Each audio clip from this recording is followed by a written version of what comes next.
Man, and Liberty Arts has so much of that, like having been through it all and been through so much of it. Yeah, they have taken it. In a lot of different ways. All right, well, we're just in the middle of a conversation already, naturally. This is my dear friend, Chris Vitiello. I'm Aaron Mandel. Chris is a brilliant writer for The Independent and a brilliant curator, and God, I don't even think I could give your whole resume, dude. I think we have these things in common. Right. You know? We love to chat. We've been chatting at Cocoa Cinnamon for the last several weeks. We decided, why not tape it? Our dear friend Josh Hart is behind the camera. You can't see him. He's yes, that's him, a Chicago guy. So this is a pilot of some sort. Yeah. We're setting our sights on the city, but frankly, we're just having a good conversation about a town we love and we both care about, and some coffee at the wonderful Cocoa Cinnamon, naturally. But yeah, I mean, Liberty Arts, right in the middle of this whole issue with the Foundry and the teardown that's only 2 blocks from here. Yeah, sure. And I mean, I know that that Liberty Arts has been, there's sort of multiple players in this. There's Liberty Arts. There are the East-West developers who are going to build that glorious, homogeneous box of luxury condos that none of us will be able to afford. Well, glorious, lowercase g, homogeneous, all caps. Right.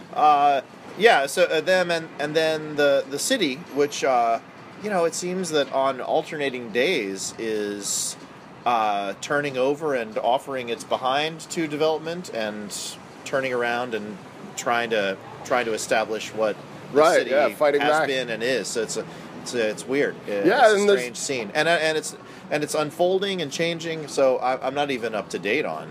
Yeah, exactly. We were both just looking at each other, going, "Wait, what is the Durham News saying about all of this?" And I think the multiple players scenario is pretty common in Durham. It's like part of our 2.5 degrees of separation. Like when I think of the Liberty Arts people, and I mean, back when they were doing Third Friday at the Clarion, we used to do their posters. Katie Childs used to do all their graphic design. But there are also multiple players in the Liberty Arts circle, like you're saying about Mike Waller and the people who've been down in that building. And I know that, like some of their board members are also Preservation Durham members. And also on the board of Preservation Durham, some of them. And it's part of this whole Durham thing where, I mean, we talked about this last week. There's no resisting change. It's not like there's going to be no change. That's a kind of facetious position to take. But to understand the change and who's in the change and how the change plays out. I mean, why is the city... I've heard multiple people say the city was at this point for so long where we were desperate we would say yes to any developer. Yeah. But that should no longer be the case, right? So why are we still turning tail and taking it, like that? And who is doing it, Yeah, it's kind of pretty opaque, The city, when you say the city, you're talking about this distributed organization with lots of nooks and crannies, and it's one of those cases where every time you step up to the window, there's a different person manning the window. That's a perfect way to put it. Every time you step up to the window, there's a different person manning the window. I wouldn't even know who to talk to per se if I wanted to advocate. Yeah. Is it Tom Bonifield? Is it one of your city council people? I mean, we see a lot of the city council people. I mean, we see a lot of Mike Woodward, showing up at arts events and stuff. But I mean, is that who a citizen who's worried about housing or development or, and we're sitting here on election day on top of it all, right? Yes. I voted. I have not yet voted, but I will be out there voting at some point. Although I moved 3 times in the last 12 weeks, so I'm not even sure if I'm about to get in trouble with federal authorities for just going and voting in where I used to live precinct, because I couldn't stabilize my address. If this is going to be used in a court against me, I'd like to say I haven't voted yet. But I think it's kind of part of the flux that's going on in Durham. It's like this idea of the lines of authority are unclear. I mean, the same Durham News is talking about how, the city wants to get really behind protecting cyclists, but it sure didn't seem like a stance that was going on 6 months or 6 weeks ago, until people died, unfortunately. And well, I don't know. I mean, it seems like there have been some traffic calming efforts throughout central Durham, not even just in downtown, but into Trinity Park and Northgate Park. I got a speed hump put in Northgate on a Northgate Park street a long time ago. Yeah, it only took like 3 years. Who just started out contacting, right? Yeah, 3 years. No, it was. I don't even remember the process. That it was. There's a legend about a friend of mine in Forest Hills who is supposedly the reason a speed bump got put in. Like, she didn't get the speed bump put in, but she got the speed bump put in because she was always whipping around, I guess it's right around Forest Hills Park in her Volvo with her kids, and her neighbors were always complaining. Running late. Yeah, right, exactly. Yeah. No, I mean, there's a process. There's a form you fill out. You have to get 75% of the signatures of the property owners on the block that you want the speed hump placed. Huh. So at least there's a process in place. Yeah. I mean, and it has that process is an old process. That's more than a decade old, I think. So. Yeah, it's, and that's not explicitly we need to make cyclists safe with speed humps, right? But it's definitely traffic calming. We have a lot of traffic circles in Durham now in neighborhoods. At least it goes to the responsiveness. Like, I think that's what people's real question about development is the responsiveness of the city, or how do they get involved in the process? I mean, even as guys who are covering the news, I feel like a lot of what I hear about is ex post facto. Someone says, okay, well, the Liberty Warehouse is getting torn down, and they're having a meeting about it getting torn down. Not about whether or not it's getting torn down, but that it is getting torn down, and what bits of it are we going to save? Or, I'm looking up at the street here where the Blue Note Grill is going to go, and where, I guess, Tyler's is putting in their distillery, and, those all seem like good things for the local area, but again, things that they were a done deal by the time I ever heard about. Yeah, that's true. We read about them, Right. On the Clarion Content, in the Indie Weekly, or the Durham News. Somewhere you read about it, but the sense that, I think even the what they're doing to the building that used to be the Mutual Bank next to Organic Transit, that's becoming the Durham Hotel, and then we hear Andrea Leisling from the Lantern's going to put the restaurant on the bottom floor. Again, that was like... Oh, wow. Yeah, I know, right? Mm-hmm. More good Durham eats. But that was all like, I heard about it afterward. Yeah. And I had insider sources, I felt like, so it was the only reason I heard about it before construction was even broken. And I wonder about that dissemination of information. I know the city has a YouTube channel these days where you could watch city meetings, but I guess that's some of what we're trying to do is just stir the debate. Yeah. We're not thinking we have all the answers. Sure. And and the other side of it is interesting because it's like, what would premeditated development really look like? I know, right? Kerry? I hope not, but it could be. It's hard to put sort of urban development theory into practice in a way that's any better, frankly. Right. I can't think of an example, locally or in North Carolina. No, yeah. It makes it extremely complicated, right? We were talking about Blue Coffee last week, and this idea of, we're both behind the idea of there being minority-owned, women-owned businesses in downtown, but does the developer actually have an obligation to charge below market rent to maintain that? And how does the city get involved? And, it goes right to these same kind of questions. Well, the question is, what's the middle ground? The middle ground, is it like the city maybe has a kind of general rule of thumb that is not held inside offices, but generally known that, yes, we are a location that does, in some form, maybe not an explicitly written form, encourage and support minority-owned businesses owned by women, within this sort of general, within the city limits. And how we go about that is maybe we have development grants for certain aimed at certain types of applicants. Yeah, and we I know that in times in the past we've had such things. Right, and frankly, they might still exist now, but, Blue Coffee's out there saying to Kickstarter, please give us $35,000 so we can move around the corner. And it just is, it's a very confusing issue to me. I think you're right that there's got to be some way to have the dialogue be ongoing before the decision-making process has gone too far. Sometimes I feel like the listservs serve a really useful function in this regard. I feel like parking was kind of going this way, where the city was all set to lay down this is the law on parking, and they got so much blowback on the listservs that they're like, all right, well, we're going to increase the charges for parking, and we are going to put in some meters, but they didn't go anywhere near where they were saying they were first going with the charges. And I mean, I don't know, is everybody on the listservs? I mean, listservs are a strange, antiquated beast in some ways, right? Yeah, it's true. I mean, social networking was supposed to replace all the listservs, right? Right. Yeah. I get way more out of the listservs than I ever get out of Facebook. Personally, I hate the listservs because the noise on them, where the lost cat equals 20 emails. Yeah, or it just. Yeah. I turn into a bit of a smartass and say. Turn into? Let out, perhaps? I don't know. I live in Northgate Park. I'm not on the Northgate Park listserv because I mouthed off about the pointlessness of some of the dialogue. Yeah, I mean, it does happen. I mean, and I see stuff that sounds out and out like, fear-mongering on the listservs at times, like, saw a black man on a bicycle riding through my neighborhood. Eek! Raise the alarm. Yeah, raise the alarm because they might be looking through our sheds. And I think some of that is pretty ludicrous, but yeah, I mean, just to circle back to this whole sense of how do we raise the dialogue? How does the dialogue come up? I mean, I do think, the listserv is better than Craigslist in a lot of ways, because at least it's not anonymous, At least I'm like, I'm going by this person's house that I know, or this babysitter was recommended, or this plumber, or whomever.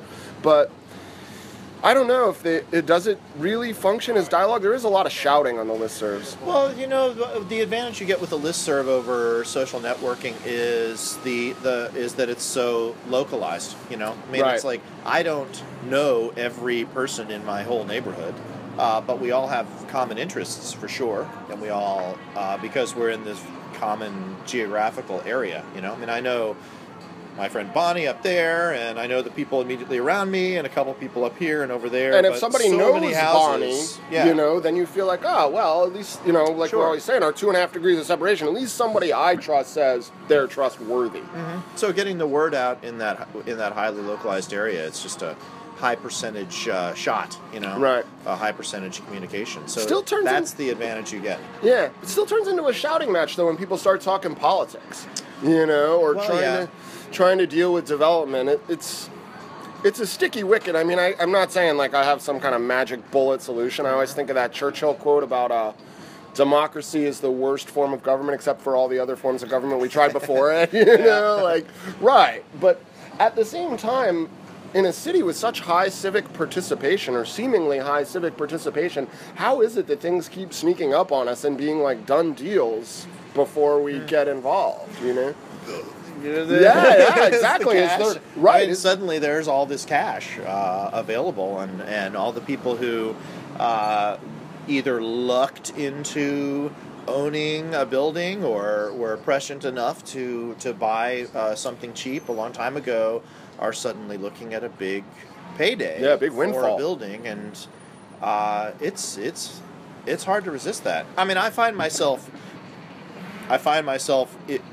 impulsively wanting to criticize somebody who's cashing in on that. Right, exactly. But I also know that if I had somehow, bought this building up there for whatever it was priced 7 years ago, which I'm sure was nothing. Yeah. And somebody was coming along offering me what people are selling buildings for now, I'd be like, wow, I can pay for my kids' college. Cashing out has advantages. Yeah, I mean, and who are we to criticize? It's like yelling at a baseball player or a football player for taking the best salary they possibly can. I mean, I think they get paid a ridiculous amount of money relative to teachers. But on the other hand, unless you're going to change the free market system, I mean, that's what the market will bear. And I think a lot of that is happening in Durham. I mean, right up the block, I think, some of those Foursquare houses that are being developed over by North Street and further up Gear here was the same sort of thing. Like, someone just bought them at a certain point when it was like, these aren't worth diddly. Yeah, a lot of windows were boarded up. So, right, yeah. and now the DIY district is blowing up around them. I mean, I've heard similar things about that common ground or common green building up there, that building was available for a song when Motorco was a shell, and the Gear Street Garden was a boarded up gas station, and Coco Cinnamon was happening on bikes, as bike coffee. So, yeah, I'm with you. I do get reflexively, bitter about it a little bit. Yeah, a little bit. But I can't blame those people per se. And what's the city to do exactly? Because the process when Durham was a lot sleepier and little development was going on was buy something, and if you have the capital to develop it, go to the city, get your say I want to develop this. What's the permitting? Start your permits process. Get your contractors in order.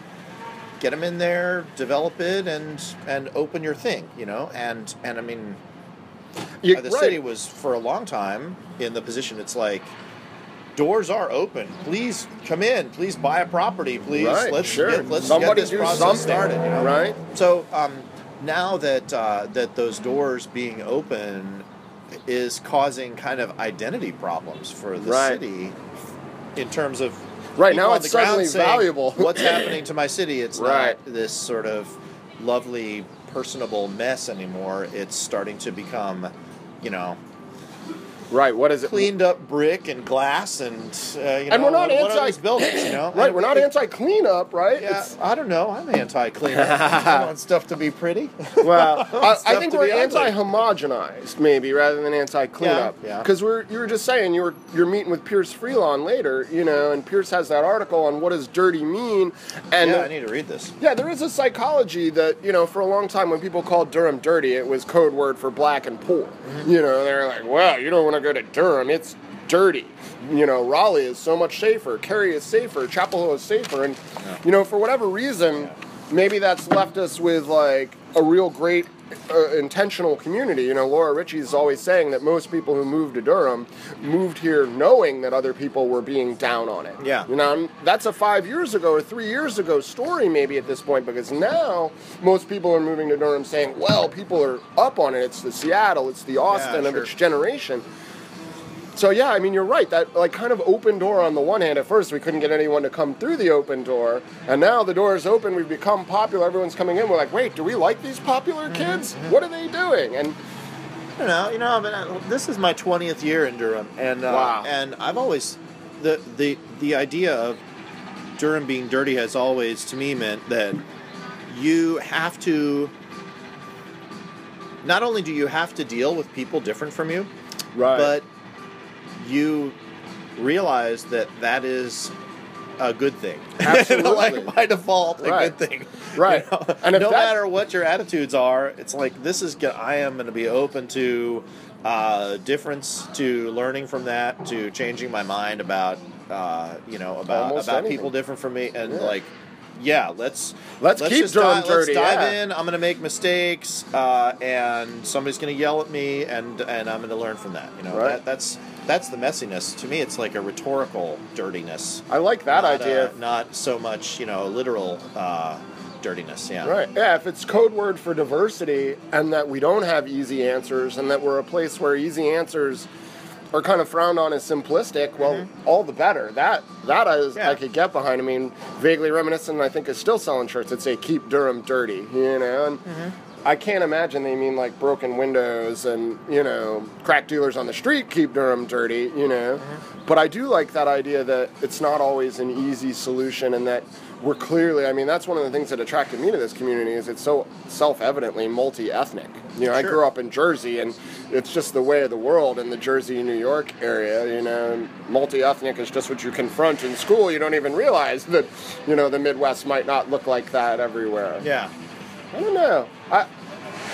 I hope, circling back to that blue coffee theme, that there's a way to think about, okay, well, some of this is messy. They just put up this statue to Kalkoff, in downtown, which sounds great, the big chalice, and I know some of the Liberty Arts people. The chalice. I know, right? That's an interesting choice.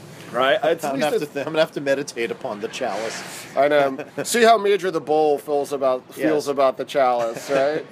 And I think it's got a lid over it, so it won't fill up with rainwater. Okay. Yeah. Immediately I was thinking, Yes, it's interesting right stuff is for going pranks. in that chalice. Yeah. Right, absolutely. Yeah, the insider tip, Mike Waller always says that there's a bottle of scotch inside Major the Bull himself, because Major the Bull is not solid all the way through. He did not tell me that. Ask him. I've got it on the record for the Clarion Content. Well, Mike and I did an interview recently at the Bull. You know, Oh, he's like, really? "Where you want to meet?" I'm like, "Let's meet at the Bull." That's And a great idea. It's kind of a perfect interview in a way because it was raining. All the construction is going on there at the 21C Hotel, so it was noisy. There were workmen, you know, leaning against the Bull, eating lunch. So it was chaos. Right, right. And truly, we got seriously rained on. Like a notebook was ruined in this. But yeah, we went all around it, and we're like, you know, finding the seams and really talking about the technical execution of making this bull. And he never mentioned that there was a bottle of scotch on the inside. Yeah, you're gonna have to get him on that one. Well, he knows me well enough that I would be out there with cutting it open. How can we There's a bottle of scotch in here? wedge this thing open, right? Yeah, I don't know. I mean, and I love the idea of statuary around town. I'm in favor of more public art, and even if it's a chalice commemorating Bill Kalkoff, all right, it's public art, and it's a psychology that says we're behind public art. Sure. But, you know, I'm always cautious about, and I mean, I'm a big supporter of the arts, but when people have crappy housing, you know, and like school district has issues, and I always get into this little mental worry of like, wait, we're putting public art right in the middle of downtown at what cost? And I think the chalice was partially privately funded, or at least I think DDI funded. The funding is well explained in this article, so Yeah. it's worth noting it for sure. Right. So that, I mean, I guess keeping that local flavor. I mean, I did hear that the guy who's building the Aspen based developer, Colorado-based developer, is building the 26-story tower in front of the Green Wall and renovating the Jack Tar Motel, has engaged Scott Harmon and Center Studio Architecture to be their local architect. So at least he's trying to get, you know... I hadn't heard that. That's interesting. Yeah. Huh. It sounded interesting to me because there was sort of this duality where... The way I heard it, it was like, well, all of our architects are busy, so we have to get someone locally, which... It seems hard to believe that all of your architects are busy. Maybe they are, but it was the right call for me, at least, to think that, all right, we're going to try and reach out to a local Durham architect. I mean, Scott's the guy behind Pizzeria Toro and the Cupcake Bar corner, you know. And, Scott's done great stuff. Yeah, and a lot of stuff. Big and small, too. You know? Right, and he's working on that Church and Main development, you know, right at the end there. So, and that's where Blue Coffee is saying they're going to go, you know, or right around that corner. Well, I mean, like Pleiades Gallery I don't think would be where it is if it wasn't for Center Studio. That was their office, and they were like, "Well, we bought the property next door. Let's move our office over there and transition this into the gallery." It was. I mean, it wasn't an outright gift, but it was definitely a sort of the relationship between this architecture studio and the gallery was a gift. I love Pleiades upstairs too. I just snuck up there the other day. I had kind of no idea it was up there. I just nice sort of pictured it. Space up there, sure. Yeah. I mean, I imagine, you know, Scott and the Center Studio architecture people must be somewhat responsible for that. I mean, I can't. Yeah, absolutely. It's hard to picture what that layout possibly could have looked like inside they before. Rethought it, and they opened it up to get actual light, you know, sunlight in there. So how nice! It used to be a dark spot. Yeah, I bet. Well, it's. Well, you know something that's interesting about public art and that city center development, and I haven't had the chance to verify this, but somebody told me at the Loaded Objects show, they told me that green wall, the paint, that awful wonderful green paint, was paid for by the city. It was public art money. Technically, the green wall is a mural. Is a publicly funded mural. Sure, of course. Which is hilarious. The worst mural of all time. Right, given all the things that occurred there, right? They couldn't put something about Woolworth. They just a blank green wall. Whatever. You know, but symbolic too. You know, because how many people say that they hate the green wall? Everybody hates it, but they also love it. They're like, oh, what a shame, we're going to lose the green wall. And that was before, you know, Curran and what's his name painted on it. You know, that was before the mural. People had this emotional connection to the green wall and this. identity. I do wonder about that whole, is there going to be some crisis of identity when there's a 20-something story building sitting right there? I keep imagining it. I keep, like, when I'm driving into Durham, looking up at the Hill building and thinking, what's it going to be like to have something almost twice as tall? Oh, the conceptual drawings are crazy. Next to it. But, I mean, you can imagine it. You can just, like, cut and paste a building on it. But, I mean, it's going to cast this massive shadow across downtown. How about a literal shadow, Paris right? Street is going to be in half darkness from 3 p.m. on. Every day now. Right. When this building goes up, it's just going to be like, bam. It's weird. That's going to be weird. It is very weird. It's going to change the light everywhere in downtown. Well, I mean, and if you've been to big cities, that makes a city really cold, like temperature-wise. Yeah. I'm always telling people, like, you can address 5 degrees colder than it is in New York because there's a wind tunnel effect of all these huge buildings. Yeah, you hit the cross street and you're, like, blown out into the road. Yeah. And you add all that shadow and I mean, I think there's a metaphorical coldness and a literal coldness that we might be playing with. And I wonder what's going to happen on Paris Street because, Paris Street has such a legacy in the African-American black community around here, but yet it's not all a clean, happy legacy. There's definitely tale of the city pushing, black-owned businesses off of Paris Street as recently as the last 15 years. I mean, I think there's a story behind the Palace International used to be on that block. Yeah, you were telling me that last week. I haven't quite gotten anyone to go on the record with that whole story, but the Palace International was right next to the Carrick, in that building that's closed up now that kind of is the back of the Green Wall. I was sticking a camera behind there the other day for my Instagram. With that like dark wooden front and, okay. Yeah, and the city said, oh, well, this corridor is getting developed, and I think it was zoning or perhaps it was fire inspection, but the people I was talking to, again, wouldn't quite go on the record with this story yet, felt like they were very much forced out of there in a way that mirrored eminent domain. And, then you look down the block and that guy who had Intrepid, whatever his issues were, clearly couldn't afford to pay the rent now. Before there was a 26-story building. Mm-hmm. And we both know Laura and the Carrick very well, and the struggles, albeit successful struggles, they go through every year to pay the rent. Yeah. So that shadow of that 26-story building, I don't know what those rents are going to be like. And, Blue Coffee said the developer worked really hard with them to try and find a way to keep them, but the rent was going to triple. I mean, triple? Yeah. I try and picture that in any kind of realistic terms. Well, there's nobody could possibly absorb that, Right. You don't go into a lease and say, well, I need this to be a 50th of the percent of my incomes. I mean, you go in with a sort of ballpark figure that you can afford and maybe just afford. But I mean, how triples means you leave. Right. I mean, how does somebody say to somebody, oh, well, you just need to be more efficient, You pay triple the rent. You just need to be better business. Just charge $6.50 for the coffees now. You should be fine. I mean, is that what we're saying to ourselves? I mean, what about Loaf? Right underneath the Carrick, always donating food for Carrick events. Always trying to be civic minded and civilly involved. I owe them money. Actually, now that I'm glad you said that. On the record, Ron, Jamie, I caught him. Chris knows he owes you money for food.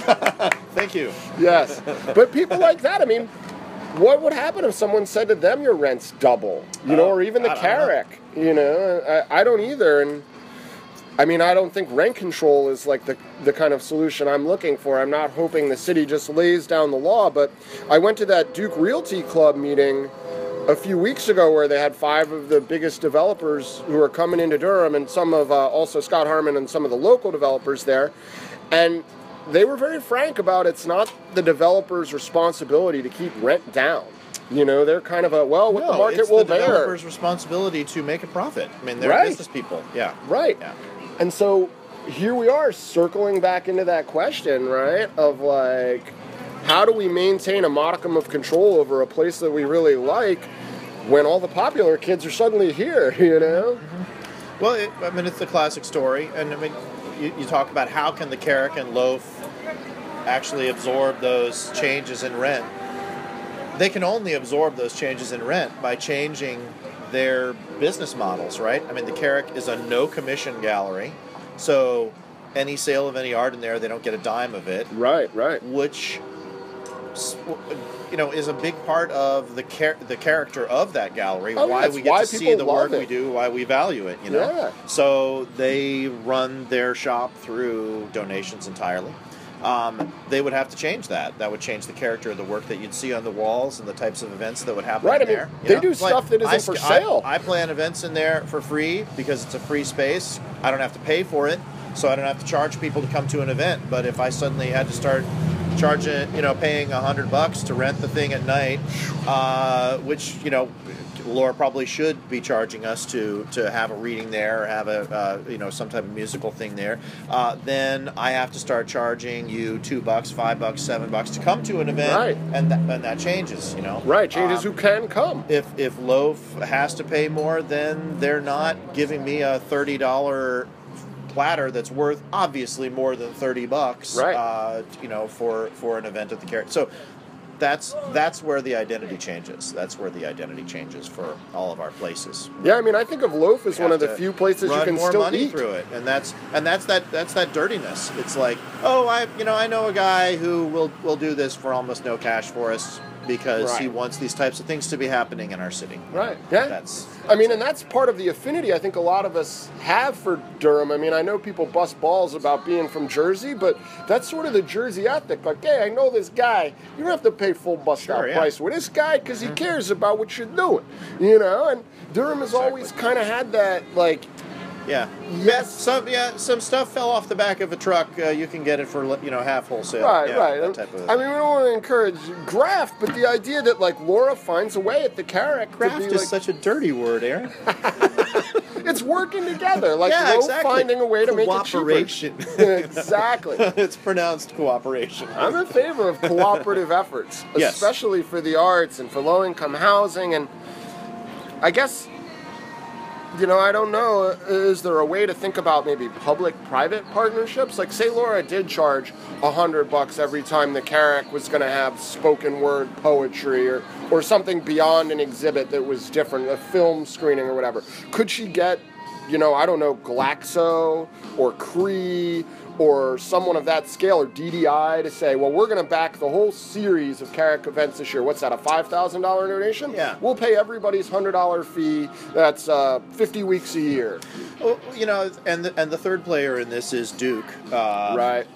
And I mean, and to a lesser extent, NC Central.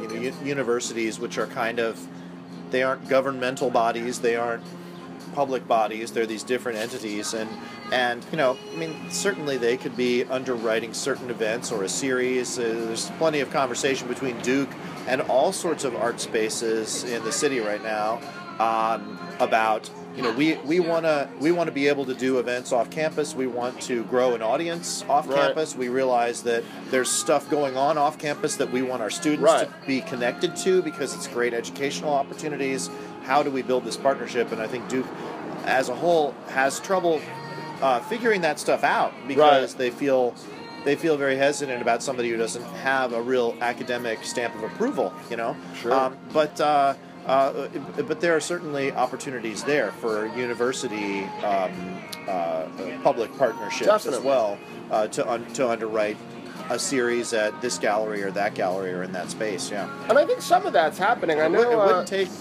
The thing is, it wouldn't take a lot of cash. It wouldn't be one of these things where we need to launch a $150,000 partnership over the next 2 years. You're talking about like 6 events in the fall.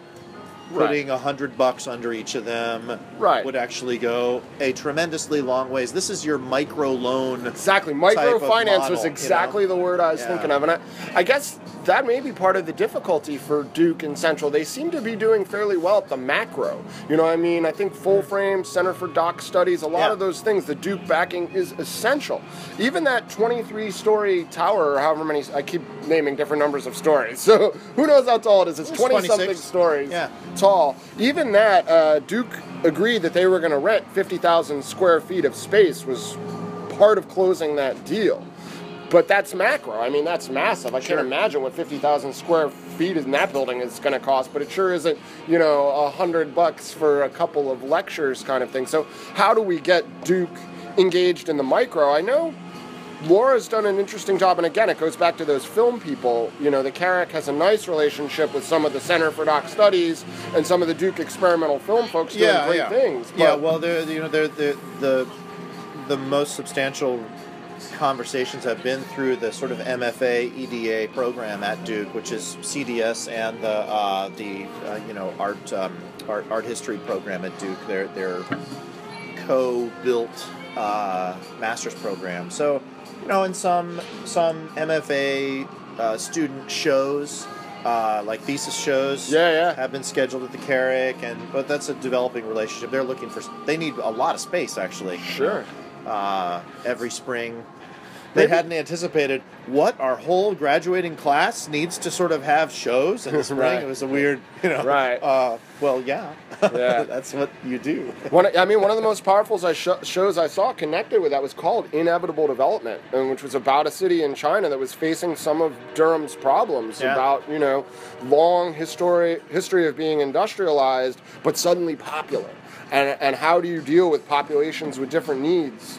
I like the idea of maybe something along the lines. I know the police have like a civilian review board, and I know there's a lot of different things where it's possible for civilians, or citizens, I guess would be a nicer way to put it. Okay, civilians. I know, right? Yeah. See, the cops are right away with an us and them, civilians and police, right? Aren't you all citizens? Mm-hmm. But maybe something along that same lines for the arts. I understand there's a master plan for the downtown arts development, which runs all the way... cultural master plan? Yeah. Sure. There's envisioning that all the way from the new ballpark to basically at least where we're sitting or past it. Yeah, what's the name of that plan? I used to have the name of it in my head. Yeah, I heard about it not that many moons ago, and again... It's different from the cultural master plan. It is different, and it's a very specific plan about public art, but... Again, that sort of feels like some of what we were saying about development, where they're not asking us for our input now while it's being figured out. It's more like they're going to tell us what the master plan is and then ask for our reaction. And I guess that's where the root of a lot of these problems keep circling back to, is that we'd like the input to be earlier in the decision-making process. I don't want the city to have an urban planning studio after they've already agreed that the Holland Street Alley is going away and the Hotel Durham is going in and they've got a restaurant figured out. Yeah. I want to weigh in on that, and I want everyone else to have an opportunity to weigh in on that before we decide. Maybe, I don't know, were you at that CAN meeting, this Interfaith Church Council meeting? No. I wasn't either, but I've heard that it was wall-to-wall over at Immaculata last week or 2 weeks ago. What were they talking about? Light rail, development, education. The school board president was there. It's an interfaith council organized by a bunch of local ministers. It sounded like it really had the right things on the agenda, but I didn't see the lines of how that was getting communicated to power. Sure, yeah. It felt more like an outsider protest. I don't know. And maybe that's something for next week we'll talk a little bit more about. Mm-hmm. I know you said last week, too, that this is the 50th anniversary. Terry Rickey, is that today? Oh, Terry Riley. Terry Riley, yeah. Tell us a little bit about that story. It's a show in Raleigh. Terry Riley's great composition In C, which is sort of one of the foundational works of minimalism, basically. And it's an interesting... the composition is 53 little fragments of music in order. So you get an ensemble of musicians together, no set instrumentation, and you get your score, 50, which is publicly available. And as an individual musician, you play these chunks in sequence, 1 to 53, but you're not in tune necessarily. You're not on the same chunk as the guy next to you. You're all supposed to be kind of within the same 2 or 3 chunks at any moment, but you basically all move through, and you can sit out, you can skip one, you can play one of them for a while and then another for just a little while. So, but they're all in C. They're kind of all in this. Well, they actually move through several keys, but so there's an overall arc that's implicit in the composition, but it's open, so it's different every single time.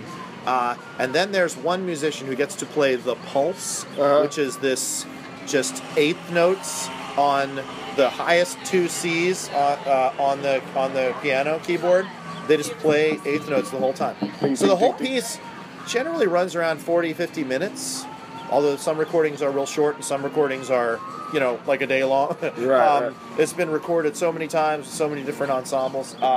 It's a wonderful piece, and today is the 50th anniversary of its debut in San Francisco, which was a big deal. I mean, it was not one of these things that kind of went unrecognized. It was something that jolted people. This was an emergent music.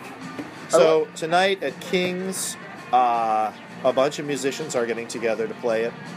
Cool. Yeah. I think we do this a lot where we talk about art and then we think about how those metaphors sort of circle back to some of the other stuff we're talking about. I love the idea of that almost feels like Durham's dirtiness, right? It's 53 separate pieces. You don't have to play your piece in the same way, at the same tempo, the same time. You can skip one, But yet the amalgam is what's really special. If one person was just playing all 53 pieces, what would it be? But when you get Yeah, it's this jumble of voices. I mean, I was talking to David Menestris, who's the leader of Poly Orchard. I was talking with him about it. He's the organizer of this particular manifestation of In the Sea, and I mean that was the beauty. He's like, you don't know exactly where you are going to have your epiphany in the performance, but it does always happen.